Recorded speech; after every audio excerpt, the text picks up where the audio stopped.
এখন জাস্ট তোমরা একবার সকালের ওয়েদারটা দেখো, তারপরে তোমাদেরকে আমি বিকেলের ওয়েদার দেখাতে নিয়ে যাবো। এটা ফার্স্ট মর্নিং। তো গাইস চলো তোমাদেরকে এখনকার ওয়েদারটা একটু দেখাই। চলো।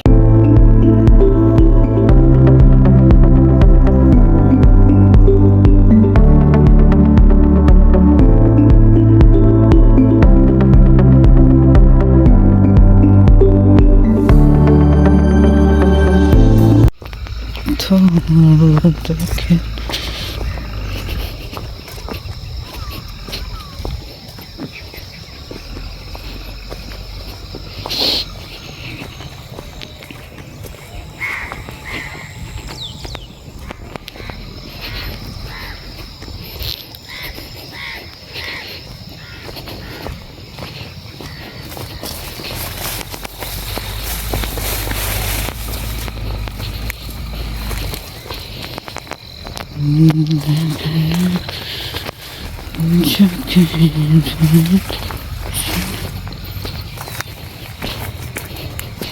গাইজ আমরা যাচ্ছি এখন হচ্ছে কি যে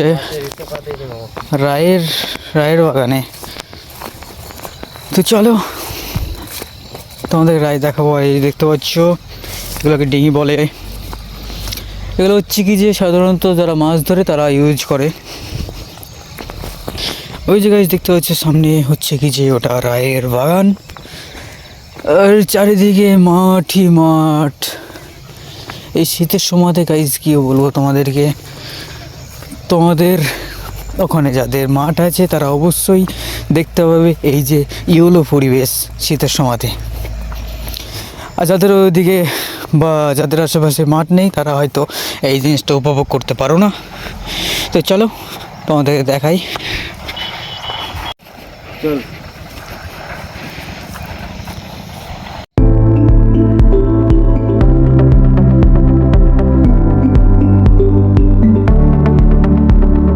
যার কথা ভেবে শিহরণ যে আমার জীবন মরণ এলো যেন সে ভালোবেসে ভরে দিয়ে।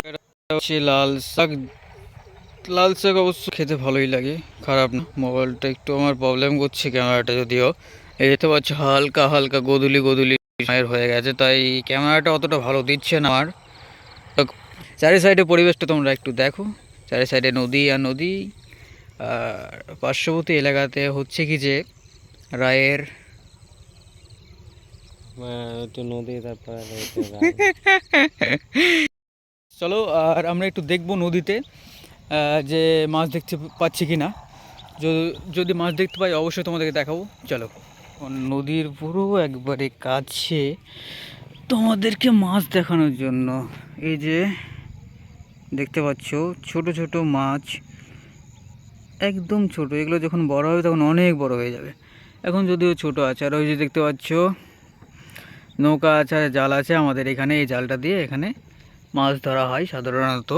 আর এই যে দেখতে পাচ্ছ বড় করে মাছ দেওয়া আছে, এখানেও মাছ আটকানো হয় দিয়ে ওখান থেকে মাছ সঞ্চয় করা হয়, সঞ্চয়।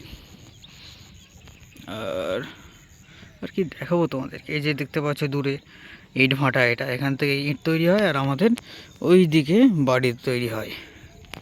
তো তোমাদেরকে একটু আগে বললাম যে এটা সাধারণত ইউজ করে যারা মাছ ধরে তাদের। এই যে দেখতে পাচ্ছ কত সুন্দর করে পুরোটাই তোমার কর্কেট দিয়ে বানানো। এটাতে করে সাধারণত নদীর এপার থেকে ওপারে, এপার থেকে ওপারে, অনেকে মিডিলেও যায়। যদি এই টাইমটাতে কেউ আসে অবশ্যই তোমাদেরকে আমি দেখাবো, বাট এখন তো কেউ আসছে না মাছ ধরার জন্য। যদি আসে অবশ্যই তোমাদেরকে আমি দেখানোর চেষ্টা করব।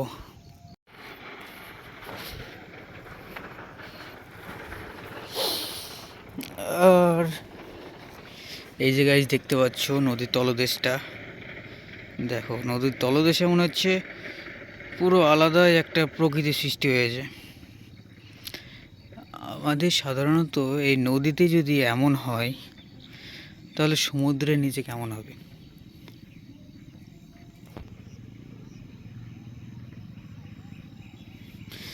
চেষ্টা করব জলের নিচে নিয়ে যাওয়ার জন্য ক্যামেরাটা। পরবর্তীকালে ভিডিওটা নিয়ে আসবো অবশ্যই। এই যে দেখতে পাচ্ছ তোমরা, এই যে জায়গাটা, এই জায়গাটা তোমরা দেখতে পাচ্ছ, এটা পুরোটা পাহাড়ের মতো হয়ে গেছে আর কি। এই যে দেখো কতটা নিচু, আর এই যে দেখো নদীর নিচেটা কতটা, এই মাছ লটর পটর করছে মনে হচ্ছে। নদীর নিচটা তোমাদেরকে দেখাই, এই নদীর তলদেশটা দেখতে পাচ্ছ তোমরা কতটা চকচক চকচক করছে। মাছ মাছ তো নেই, এই যে কি ঘুরে বেড়াচ্ছে নদীর নিচে দেখো।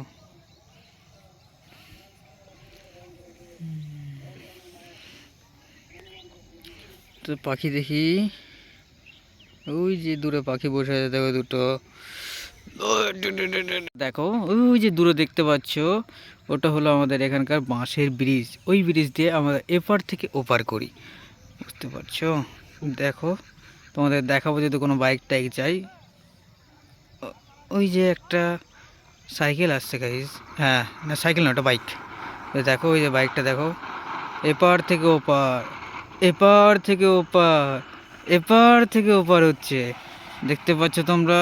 ফাইনালি এপার থেকে ওপার পার হয়ে গেল। তো যাই হোক তোমাদেরকে একটা কথা বলি, এই সাইডটা হলো নদিয়া, এই সাইডটা হলো মুর্শিদাবাদ। আমরা বাস করি মুর্শিদাবাদে, এই সাইডটা হলো নদিয়া, নদিয়ার ছেলে হলো এটা।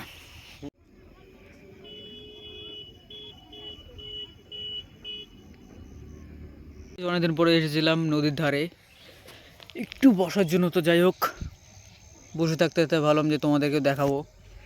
তো ভিডিওটা কেমন লাগলো কমেন্ট বক্সে অবশ্যই জানাবে। আর চ্যানেল তো নতুন হয়ে প্লিজ চ্যানেলটিকে সাবস্ক্রাইব করে পাশে বেলটি একটু দাবিয়ে দিও। আজকে ভিডিওটা এই পর্যন্তই, দেখা হবে নেক্সট কোনো একটা ভিডিওতে কোনো একটা দিন। তখন তোমরা ভালো থেকো আর সুস্থ থেকো। আল্লাহ হাফিজ।